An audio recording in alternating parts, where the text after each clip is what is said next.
സർവമംഗളമംഗല്യേ ശിവേ സർവാർത്ഥസാധികേ ശരണ്യേ ത്രയംബകേ ഗൗരി നാരായണി നമോസ്തുതേ. നമസ്കാരം. പ്രിയ SK മീഡിയയിലേക്ക് ഏവർക്കും സ്വാഗതം. ഈ വീഡിയോയിൽ ആറ്റുകാൽ പൊങ്കാലയെ കുറിച്ചാണ് പറയുന്നത്.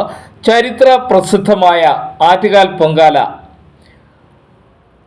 ലോകത്തിൽ വച്ച് ഏറ്റവും കൂടുതൽ ഭക്തജനങ്ങൾ പൊങ്കാലയിടുന്ന ഒരു മഹാപൊങ്കാലയാണ് ആറ്റുകാൽ പൊങ്കാല. ഈ പൊങ്കാല ദിവസം ഭക്ത മനസ്സുകളിൽ ആറ്റുകാൽ അമ്മ നിറഞ്ഞു നിൽക്കും. ആറ്റുകാൽ അമ്മയുടെ നാമങ്ങൾ, ദേവി കീർത്തനങ്ങൾ, മന്ത്രങ്ങൾ ഉരുവിട്ടുകൊണ്ട് ഭക്ത മനസ്സുകൾ എല്ലാം ആറ്റുകാലിലേക്ക് ലയിക്കുന്നു. ആറ്റുകാൽ അമ്മയുടെ തിരുസന്നിധിയിലെത്തി പൊങ്കാല അർപ്പിക്കുക എന്നത് ഏവരുടെയും സ്വപ്നമാണ്. ഒരു വർഷത്തെ പൊങ്കാല കഴിഞ്ഞാൽ അടുത്ത വർഷത്തെ പൊങ്കാല വരുന്നതുവരെ ഭക്തജനങ്ങൾ കാത്തിരിക്കുകയാണ്. ആറ്റുകാൽ പൊങ്കാല ദിവസം അമ്മയ്ക്ക് എല്ലാം അർപ്പിച്ച് മനസ്സ് ശുദ്ധി വരുത്തി, ദേഹശുദ്ധി വരുത്തി, മന്ത്രങ്ങൾ ഉരുവിട്ടുകൊണ്ട് വ്രതമിരുന്ന് ആറ്റുകാൽ പൊങ്കാല അർപ്പിക്കുന്നു. സാക്ഷാൽ കണ്ണകി ദേവിയാണ് ആറ്റുകാലമ്മയായി കിള്ളിയാറ്റിൻകരയിൽ കുടികൊള്ളുന്നത്. മധുര ഭരിച്ചിരുന്ന പാണ്ഡ്യ രാജാവ് കണ്ണകിയുടെ കൺകണ്ട ദൈവമായ കോവലിനെ മാണിക്യ ചിലമ്പ് മോഷ്ടിച്ചു എന്ന സംശയത്താൽ വധിക്കുന്നു. അതിൽ കോപം പൂണ്ട കണ്ണകി ദേവി മധുരയെ ചുട്ടരിച്ചതിന് ശേഷം കൊടുങ്ങല്ലൂരിലേക്ക് പോകുന്ന വഴിമധ്യേ അനന്തപുരിയുടെ കിള്ളിയാറ്റിൻകരയിൽ അമ്മ വിശ്രമിച്ചു. അങ്ങനെ വിശ്രമിച്ചപ്പോൾ ആ പ്രദേശത്തെ കാരണവരായിരുന്ന മുല്ലവീട്ട് കാരണവർക്ക് അമ്മ ദർശനം നൽകി. ആ സ്ഥലത്ത് ക്ഷേത്രം പണിയാൻ അമ്മ ആവശ്യപ്പെട്ടു. ആ ആവശ്യപ്രകാരം അവിടെ ക്ഷേത്രം പണിത് ഭക്തജനങ്ങൾ വളരെ അധികം കോപത്തോടെ ഇരുന്ന ആറ്റുകാലമ്മയ്ക്ക് പൊങ്കാല അർപ്പിച്ച് അമ്മയെ ശാന്തയാക്കി. ഇതാണ് ആറ്റുകാൽ പൊങ്കാലയുടെ ഐതിഹ്യം. ആ ആറ്റുകാൽ പൊങ്കാല ഇന്ന് കോടാനുകോടി ഭക്ത മനസ്സുകളിൽ നിറഞ്ഞു നിൽക്കുന്ന പൊങ്കാല. ലക്ഷോപലക്ഷം ജനങ്ങൾ ക്ഷേത്ര സന്നിധിയിലെത്തി അമ്മയ്ക്ക് പൊങ്കാല അർപ്പിക്കുന്നു. ആറ്റുകാൽ പൊങ്കാല അർപ്പിക്കുന്നവർ അറിയേണ്ടത് എല്ലാം എന്താണ്, അവരുടെ പ്രധാനമായിട്ടുള്ള ചില സംശയങ്ങൾക്കുള്ള മറുപടി എന്നോണം ചില കാര്യങ്ങൾ ഇവിടെ വിവരിക്കുകയാണ്. ആറ്റുകാൽ പൊങ്കാല അർപ്പിക്കുന്നവർ എത്ര ദിവസം വ്രതമിരിക്കണം? 9 ദിവസം അല്ലെങ്കിൽ 7 ദിവസം അല്ലെങ്കിൽ 3 ദിവസമെങ്കിലും വ്രതമിരുന്ന് വേണം ആറ്റുകാൽ പൊങ്കാല അർപ്പിക്കേണ്ടത്. ദിവസവും രാവിലെയും വൈകിട്ടും ആറ്റുകാൽ അമ്മയെ ധ്യാനിക്കണം. തൊട്ടടുത്തുള്ള ദേവീ ക്ഷേത്ര ദർശനം നടത്തണം.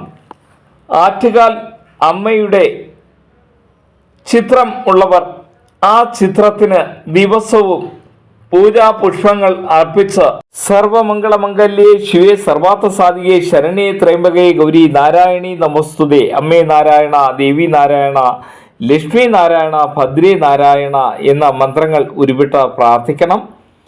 അതുപോലെ എല്ലാവരുടെയും പ്രധാനമായ ഒരു സംശയമാണ്, സ്ത്രീകൾക്ക് അശുദ്ധി ഉള്ളപ്പോൾ ആ ദിവസം കഴിഞ്ഞ് എത്ര ദിവസം കഴിഞ്ഞാണ് പൊങ്കാലയിടാൻ സാധിക്കുക? അശുദ്ധി തുടങ്ങി 7 ദിവസം കഴിഞ്ഞാൽ പൊങ്കാല അർപ്പിക്കാവുന്നതാണ്.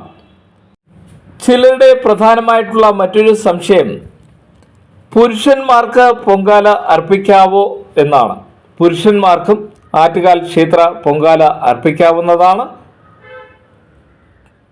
ഒരു ആറ്റുകാൽ ദേവി ഭക്തന് ആറ്റുകാൽ പൊങ്കാല അർപ്പിക്കാവുന്നതാണ്.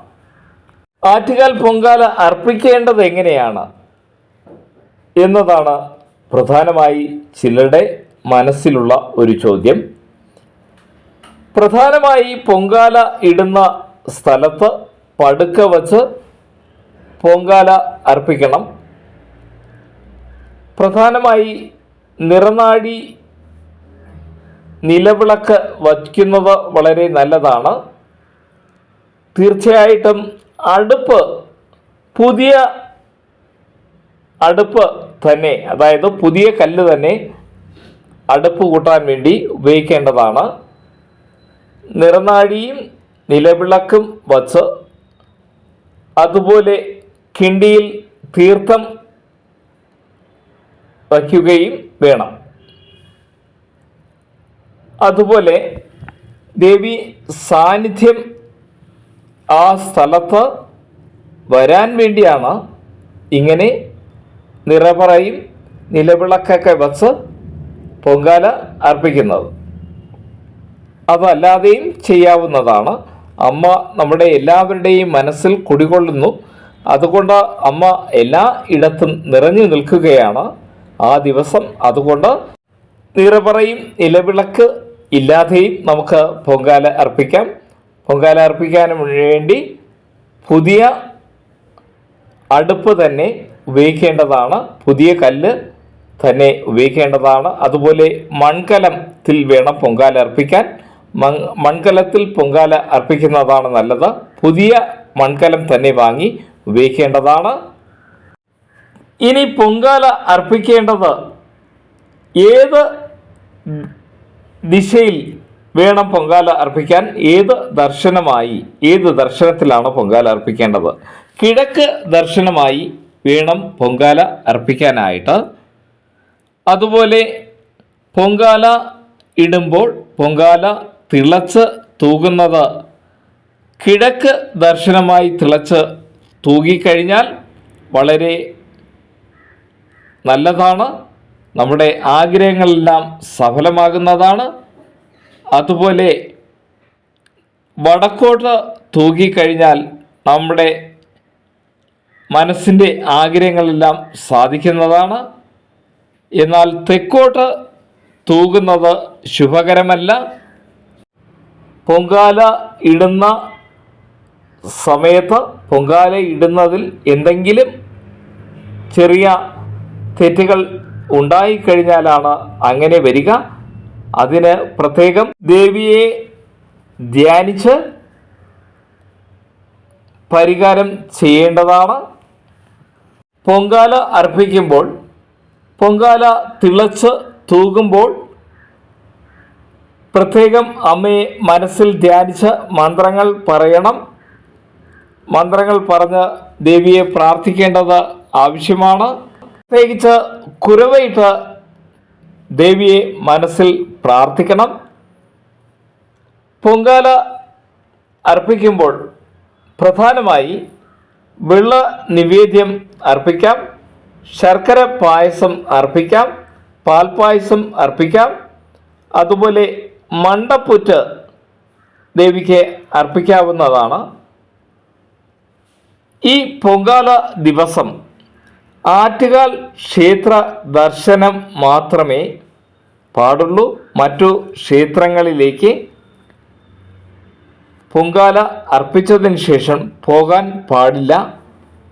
അതുപോലെ തന്നെ പൊങ്കാലയിട്ട കലങ്ങൾ മറ്റു പാചകം ചെയ്യാൻ ഉപയോഗിക്കാൻ പാടില്ല എന്നതാണ് പ്രധാനമായ മറ്റൊരു കാര്യം.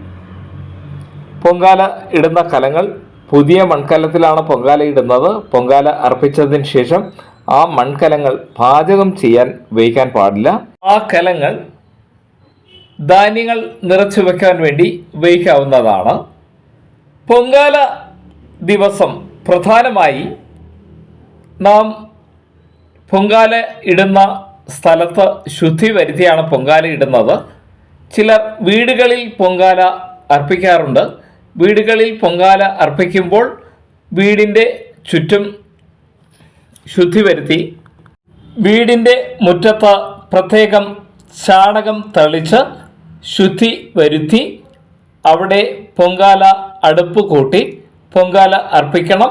അങ്ങനെ പൊങ്കാല അർപ്പിക്കുമ്പോൾ പടുക്ക വച്ച് നിലവിളക്ക് തെളിയിച്ചു വച്ച് കിണ്ടിയിൽ ജലം നിറച്ച് വയ്ക്കണം.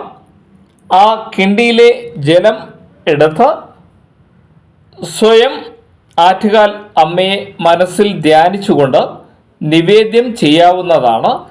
നിവേദ്യ പ്രസാദം എല്ലാവർക്കും പകർന്ന് നൽകി അതിനുശേഷം ഗൃഹത്തിലേക്ക് കൊണ്ടുപോകാവുന്നതാണ്. ലോകത്തിൽ എവിടെയുള്ളവർക്കും ആറ്റുകാൽ പൊങ്കാല ദിവസം തിരുവനന്തപുരത്ത് ക്ഷേത്ര പരിസരത്തെത്തി പൊങ്കാല അർപ്പിക്കാൻ സാധിക്കാത്തവർക്ക് ലോകത്ത് എവിടെയിരുന്നും അവരുടെ വീട്ടുമുറ്റത്ത് അന്നേ ദിവസം പൊങ്കാല അർപ്പിക്കുന്നത് വളരെ നല്ലതാണ്. അവർക്ക് എല്ലാവിധ ഐശ്വര്യങ്ങളും എല്ലാവിധ സൗഭാഗ്യങ്ങളും വന്നു ചേരുന്നതാണ്. തിരുവനന്തപുരത്ത് ക്ഷേത്ര പരിസരങ്ങളിൽ പൊങ്കാലയിടുന്നവർ തീർച്ചയായും ചെയ്യേണ്ട ഒരു കാര്യം, ഭക്ഷണ സാധനങ്ങൾ പൊങ്കാല ഇടുന്ന സ്ഥലത്ത് ഇരുന്ന് കഴിക്കുന്നത് ഒഴിവാക്കുക.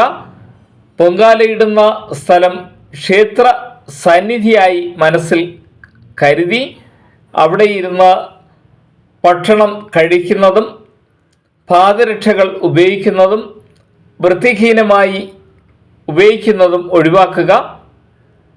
പൊങ്കാലയിടുന്നവർ പ്രധാനമായി ഒരു നേരം ഭക്ഷണം കഴിക്കാറുണ്ട്.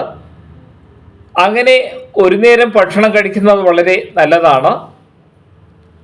ആവതും പൊങ്കാല തിളച്ചു തൂകിയതിന് ശേഷം ഭക്ഷണം കഴിക്കുന്നത് നന്നായിരിക്കും. അതുവരെയെങ്കിലും ദേവിയെ മനസ്സിൽ ധ്യാനിച്ച് ഭക്ഷണം കഴിക്കാതിരിക്കുന്നത് വളരെ നല്ലതാണ്. പൊങ്കാല അവസാനിക്കുന്നതുവരെ വ്രതമായിരിക്കുന്നത് വളരെയധികം നല്ലതാണ്. അതെല്ലാവർക്കും സാധിക്കുകയില്ല. അതുപോലെ എല്ലാവരും ചെയ്യുന്ന മറ്റൊരു തെറ്റ്, വീടുകളിൽ നിന്ന് തേങ്ങ തിരുമുന്നതും അതുപോലെ ശർക്കരയൊക്കെ അരിഞ്ഞ് കൊണ്ടുവരികയാണ് ചെയ്യുന്നത്. അത് പൊങ്കാല ഇടുന്ന സ്ഥലത്ത് വച്ച് തന്നെ തേങ്ങ തിരുമുകയും ശർക്കര അരിയുകയും ചെയ്യുന്നത് വളരെ നല്ലത്.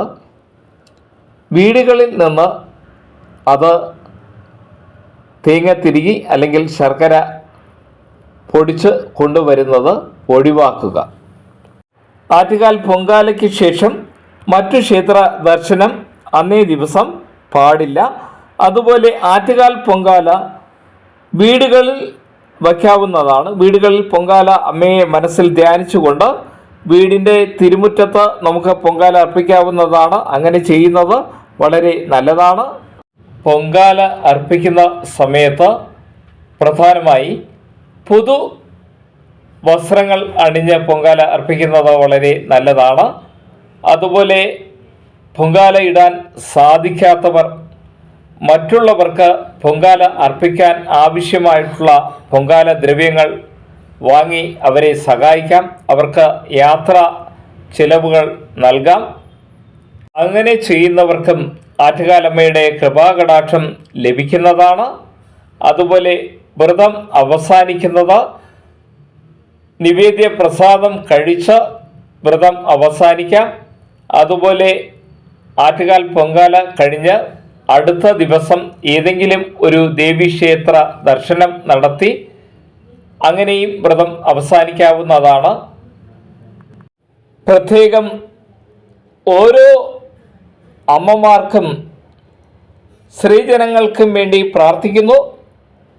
നിങ്ങളെല്ലാവർക്കും സർവ്വ ഐശ്വര്യങ്ങളും ഉണ്ടാകട്ടെ. ഈ വീഡിയോ ഇഷ്ടമായാൽ ദയവായി ലൈക്ക് ചെയ്യുക, ഷെയർ ചെയ്യുക. ഇതുവരെയും ഈ ചാനൽ സബ്സ്ക്രൈബ് ചെയ്യാത്തവർ ദയവായി സബ്സ്ക്രൈബ് ചെയ്യുക. നിങ്ങളേവർക്കും നന്ദി, നമസ്കാരം.